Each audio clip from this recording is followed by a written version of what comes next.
Welcome, everybody, to Stepping Into Your Leadership. I'm your host, Christine Courtney, and I'm thrilled today to be back in the studio with one of the most interesting, fun, great people to work with, and that is Erica Petrelli-Bayh. Many of you know her. She was the winner, by the way, of our 100th episode podcast best tip that she Wow. brought in. If you did not listen to that one, you'll get to hear more of her, but she's a regular facilitator for us.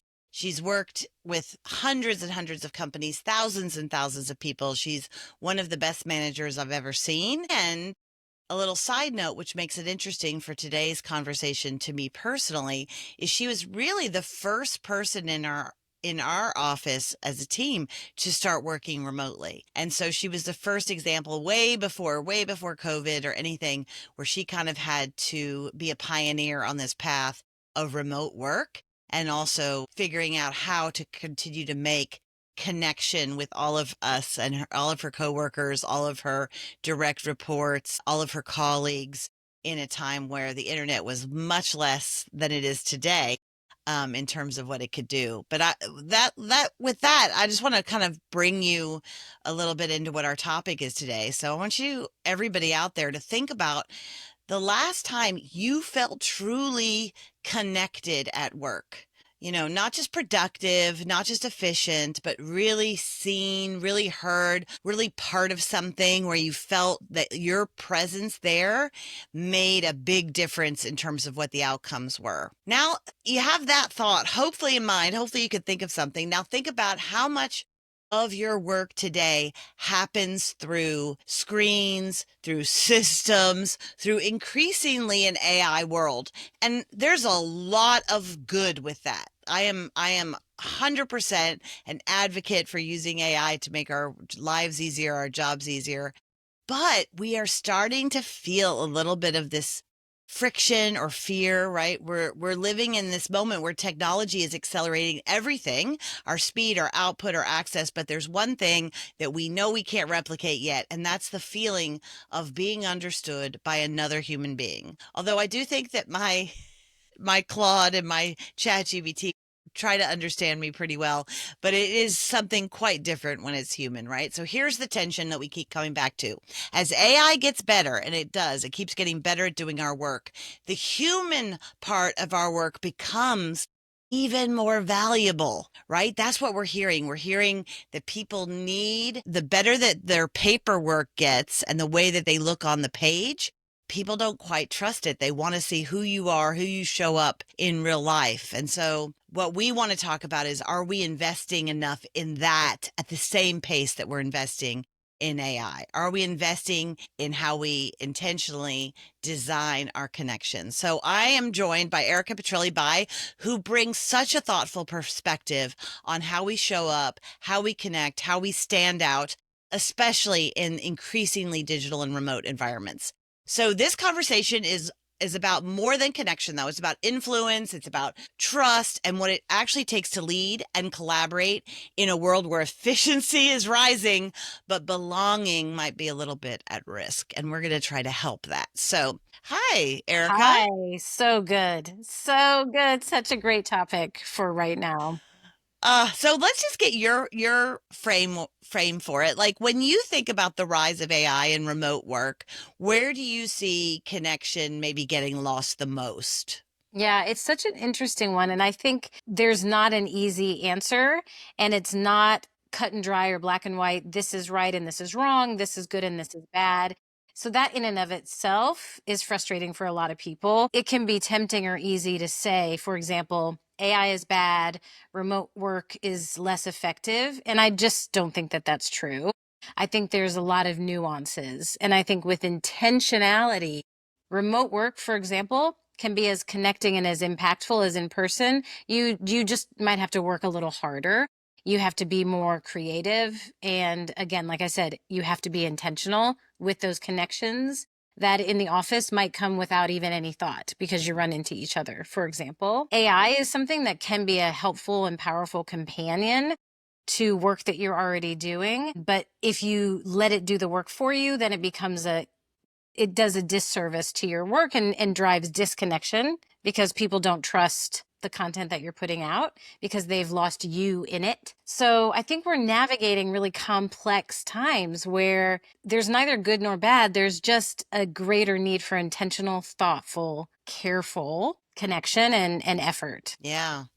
That's such a good point. I have so many things that I want to ask you about based on that, but before we get there, because I just don't want to start on the negative of like what people are losing, what are you noticing in leaders or teams that you work with who are getting this right? What are you noticing about them? Well, specific to remote connection as an example or AI, do you care where we start or both? No, Yes, go all of ahead. it. Yeah, both. Whatever you think, whatever Well, I mean, floats your boat. We have a lot the of people out there who listen who do work either hybrid or remotely. And so I think it is helpful for them. But then we also have obviously everybody's at different points in their AI journey, right? yeah, Some people are just getting on, some people are like way beyond.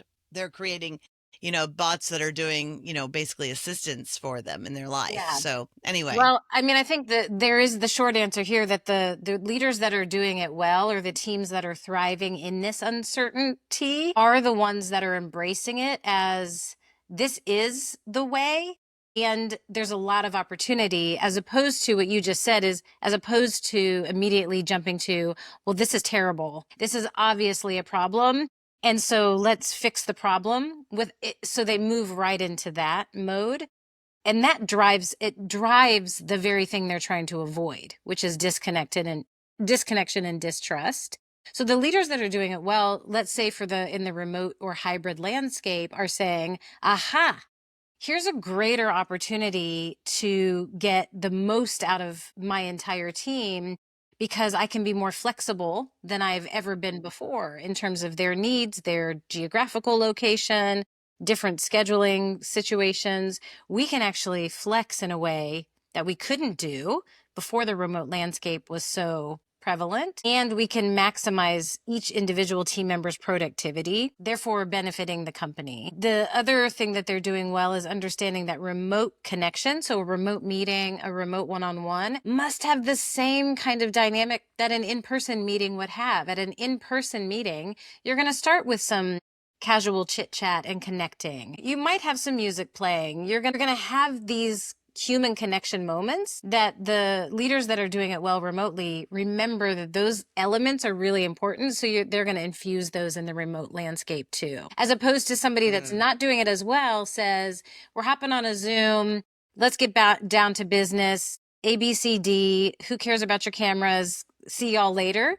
And then you're like, well, that didn't feel good at all and probably could have just been an email. But why did we have to even meet if we weren't going to connect or see each other? So it's in that arena of utilizing it as it's just another way to be together, but we're still intentionally being together. So let's make sure we're tending to that part of it. Yeah.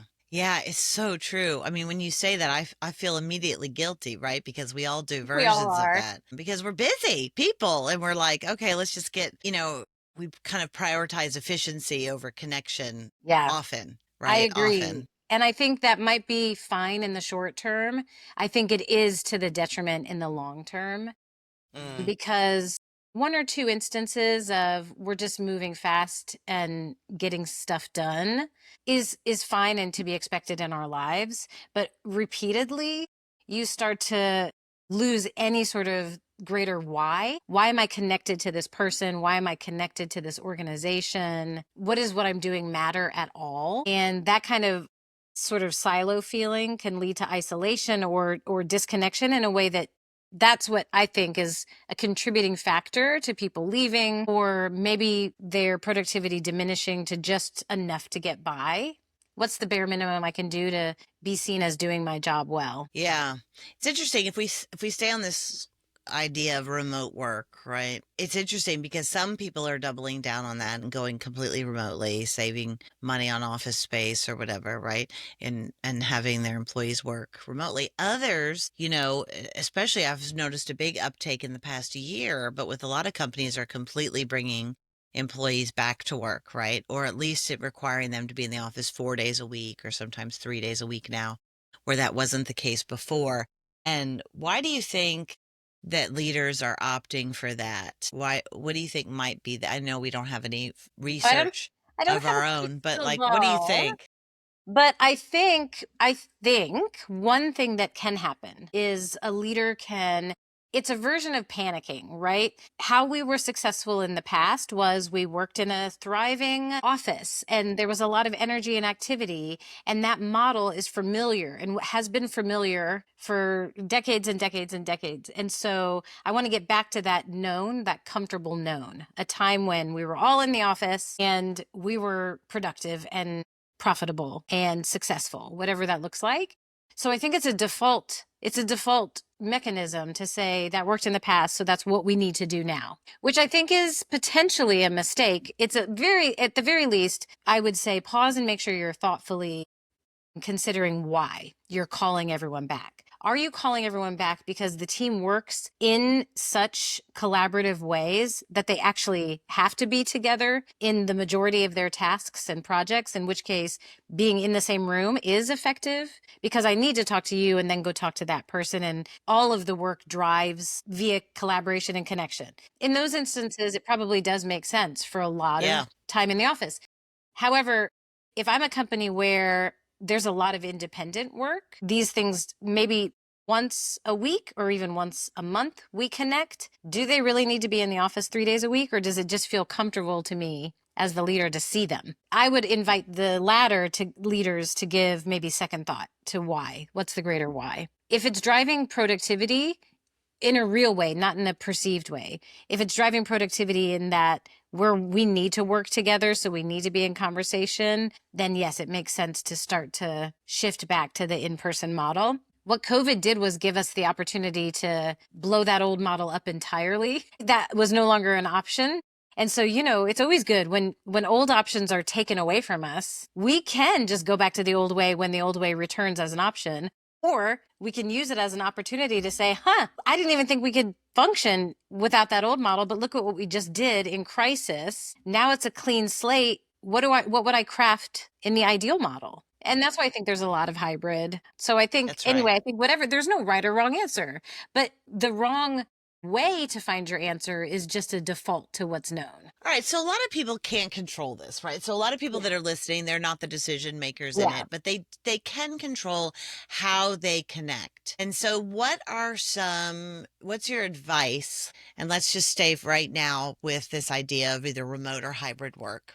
What's your advice for making your connection as strong as possible um in that when you're looking at people maybe through a screen or you don't see them as much? How do you make up for that? How do you get that human connection there? Yeah. What are some things? This is really an important question because it does require extra in the remote or hybrid environment. When you're in separate spaces, you can't rely on we're in the same proximity so we feel connected, or we walk past each other so we say hello, or I inquire about your children, whatever it might be. And so it absolutely on both ends. So if you're the leader and you have a direct report that's somewhere 2 states away, it requires it on you, and the worker that's 2 states away, it requires it on their end too. So it's not just anybody's job, it's everybody's job to be extra communicative. So that might look like things that you would never think to do in an in-person office setting. Sending a good morning email just to check, or a direct message if you're on Teams or whatever it is, just to, hey, good morning.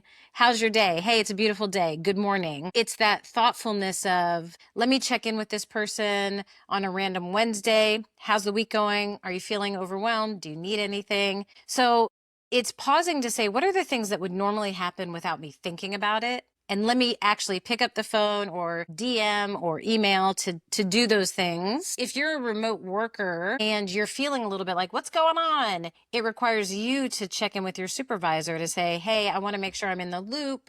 Hey, let me know if I can join this meeting. So it requires that extra communication and a little bit of extra advocacy, Yeah. because out of sight, out of mind is a real phenomenon that is not malicious at all most of the time, right? Out of sight, out of mind is just we're all very busy and we are running through our day and running through our tasks, and we forget to be as thoughtful as we should be in the remote landscape. So putting it on your calendar as a meeting, or, that kind of block time of checking in with your remote staff, whatever tricks that you can do to make sure that it becomes part of your intentional activity, I think is really important, because there is Yeah, a some great people danger. use, I'm sorry, I didn't mean to interrupt you, but some people use like Slack, for instance, or right, and or other versions of things that are like Slack, and that's a great way too, just to be on there. Like instead of it constantly being just like work questions or things, Yeah. just to take a moment to share something about Yes. yourself. Or there's a lot of people as I say this that I know are like, oh God, don't do that,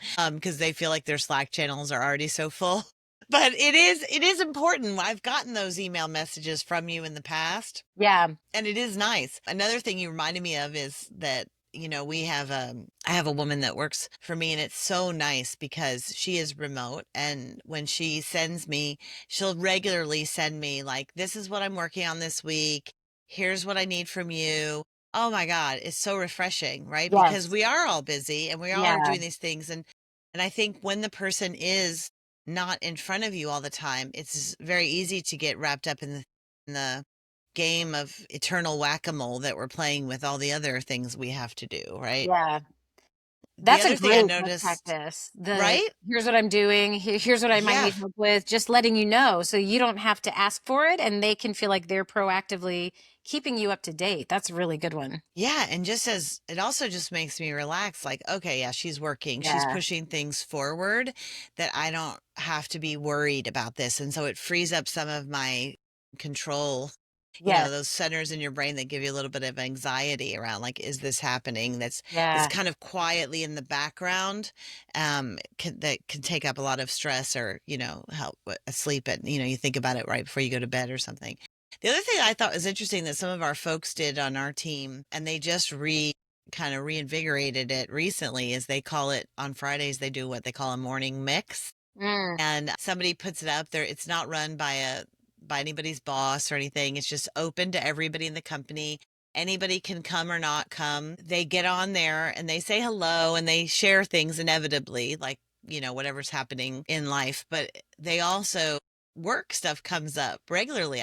When I've gone on to those, I'm like, oh, that was good. I showed up to that, because you don't know what's going to get Yeah. created by who's ever in the room. It really is that, from that Hamilton quote, being in the room where it matters, is Yeah. very important. And when they do that morning mix, it's like an hour, and they all are working on other things. So it's not like they're just sitting there waiting for somebody to do something. Like they're all working, but they have their cameras open and they're just also Mm. connecting as we used to do in an open plan office, kind of between the cubicles. Yeah. And then the other thing I thought of when you said, that showing up is so valuable. There's a Harvard Business Review HBR article that I was looking at again, talking about the new version of executive presence. Mm. And one of the things that is new in the past 5 years or so is this idea of showing up. And whether that's turning your cameras on, Yeah. or whether that's being in the room, that people know you're there. And that is something that they didn't used to define as something that was important in executive presence. It used to be like, you're really tall, or you're whatever, like you have a deep You have a voice, like powerful all the, presence. Yeah. yeah, the way you dress, but now it's like, no, are you turning your camera Present. on? Your press, yeah, exactly. So I thought that was interesting, because even we know a guy, you'll know exactly who I'm talking about when I say this, but I won't say his name, but um we work in a lot of different schools in the city, and it always cracked me up because I would sometimes tag along with him to some of these schools, and I knew his schedule. So he maybe had, 6 8 schools that he worked with, but he would go in, or more, he would go into those schools and they would think he worked there full time, because he would be like, make such a big presence out of his one afternoon there, that he would know everybody's names, from the security guards to the admin assistants to the teachers. He'd give high fives, whatever. They thought he had a desk somewhere in that building. They just didn't know where it was. And I just thought, oh my God, and I watched it happen and I thought, this is interesting. And then it happened in the next place and the next place.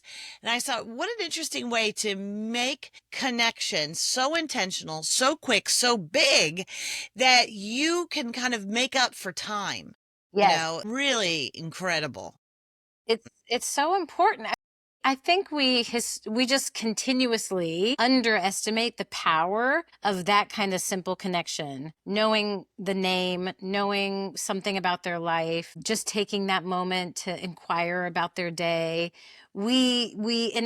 Especially in the face of extraordinary busyness in our schedules, we let that stuff go thinking, what difference could it possibly make? I always say that, people say, oh, what difference could it possibly make that I ask about your day or ask about how your child's doing at college or whatever it might be. And then you watch someone like that who knows enough and takes the time, and you see the power of that. You see how those small moments added up ripple to incredible executive presence and the power of feeling, you and I talk a lot about the power of and the importance of feeling seen, heard, and valued in any relationship. But when we talk about cultivating impactful workplaces, we are talking about leaders who know to make their staff feel seen, heard, and valued. And every day and every week and every month, every quarter are looking at, what am I doing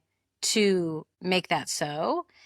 And it's not a small measure to start by turning on your camera or asking about your recent surgery or whatever it might be. That, those add up to big results. Okay, so I love these practical tools, right?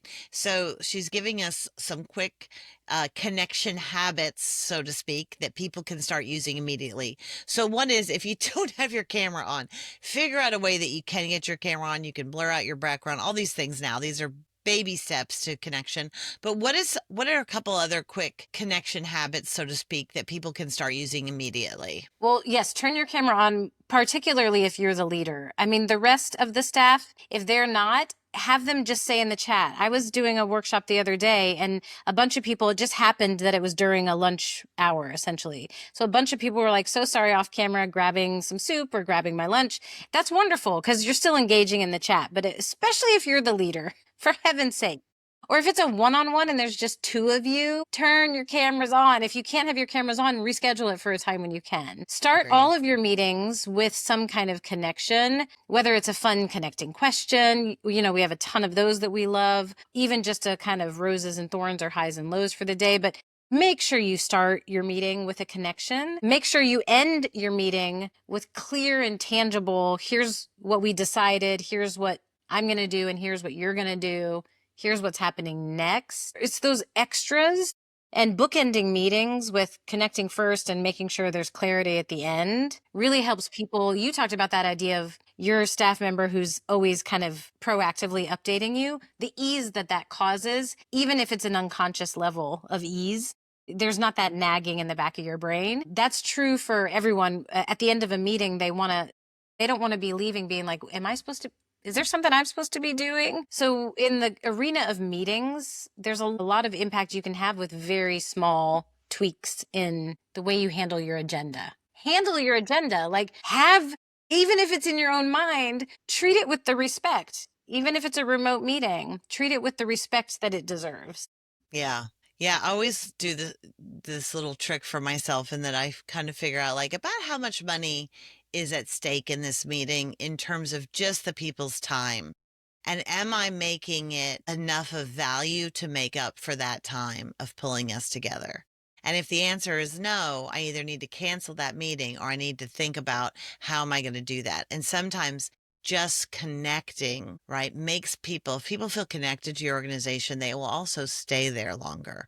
Yes. So that is valuable. It's just a matter of making time for that, right? Including, I'll just give a plug for your 52 Ways to Connect deck on Amazon that has 52 cards on good quick, fun check-ins. People always love that when I have that at keynote speeches I do. I give those away as contest prizes. So people love that. So let's shift a little bit away from remote work, although it's related, but let's talk a little bit about AI. And there's so many wonderful things that AI does for us now. And when I talk about that, I'm talking about agentic AI. I'm talking about whether you're using, Gemini or Claude or ChatGPT or any of the myriad of things. We're noticing that more and more people are using them to get their writing and their that kind of communication improved, right? And quicker.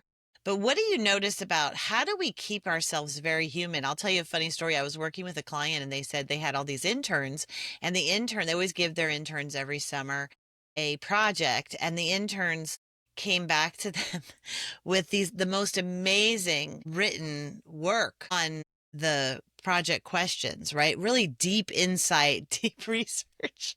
And he goes, this is a partner in the organization. And he says, listen, I read these papers that these interns turned, and I thought, oh my God, these are better than most of our, senior people.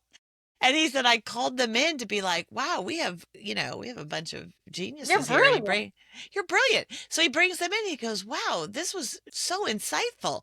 Like, tell me a little bit more about what you went into here, because this is interesting. The kids looked at each other and then looked at him and went, oh, we don't know what any of this means. What I love is that they were so honest. We don't know what any of this means.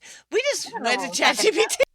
And the partner was like, oh my God, you know nothing? And they're like, oh, we don't know any of it. That's why we're interns. So anyway, he looked at me and he goes, what the heck?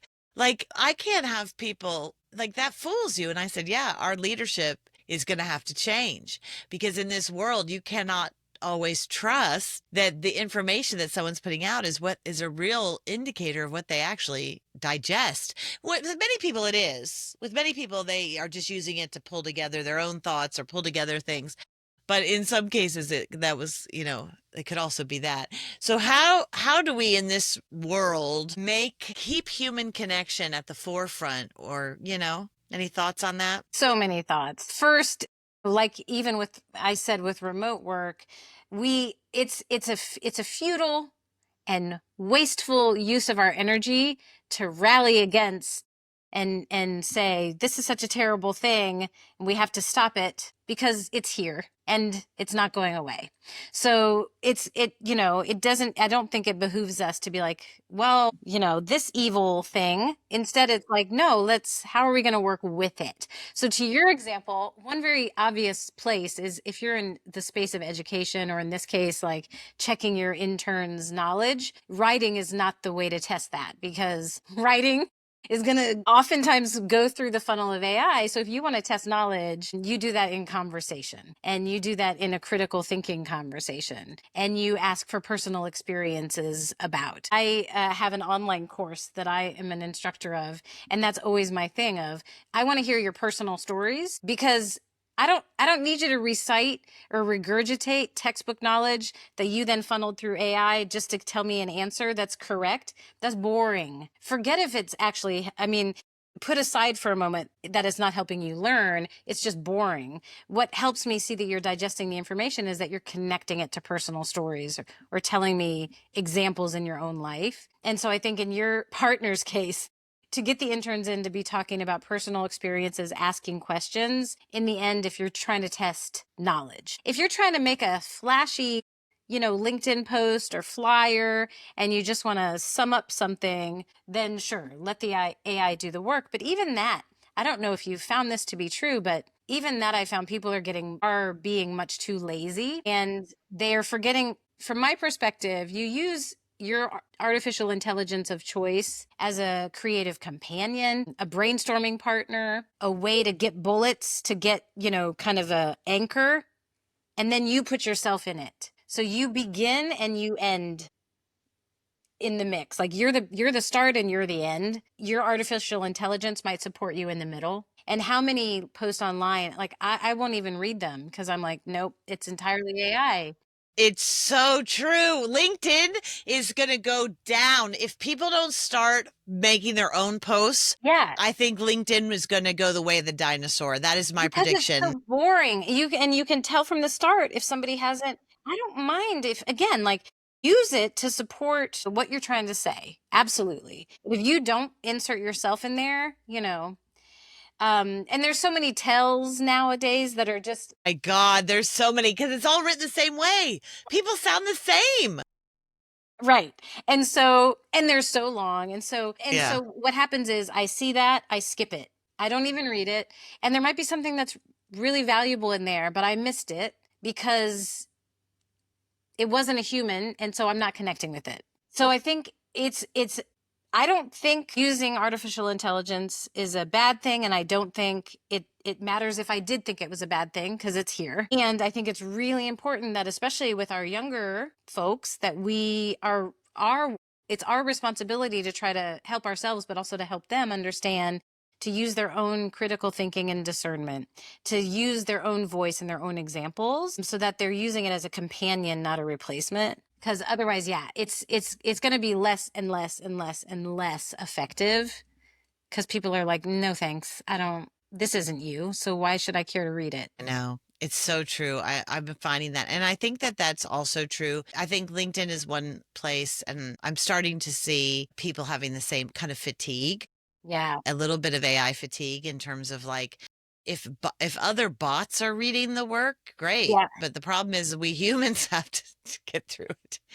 And so yeah, I think that's one thing. I think the other piece is even in the work that you do at work, how are you using your AI tools even to Yeah. make this more you? Mm. And how are you making sure that you're looking at it?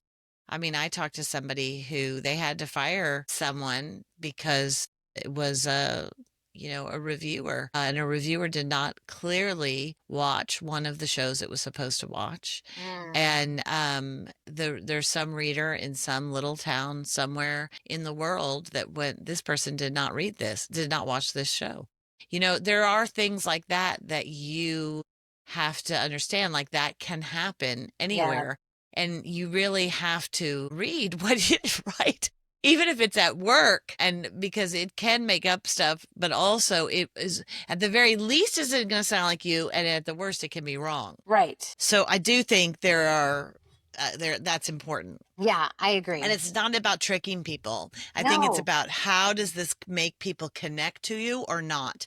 Because right now, when I'll use LinkedIn as an example, when those LinkedIn posts went up, and I'm guilty of it too, I was like, this is fantastic. It wrote this great thing for me. And you put it up, and then you're like, this is wonderful. And then you start seeing the same version of things over and over and over again. And now it is no longer authentic to you. That's right. Right. And so I think the same thing is true at work. How do you authentically be you in whatever connection that is? And when is the right time to use AI to polish your stuff, to Yeah. make you think deeper? I thought it was interesting. You said you should be on the front and the end, and the Yeah. AI's in the middle.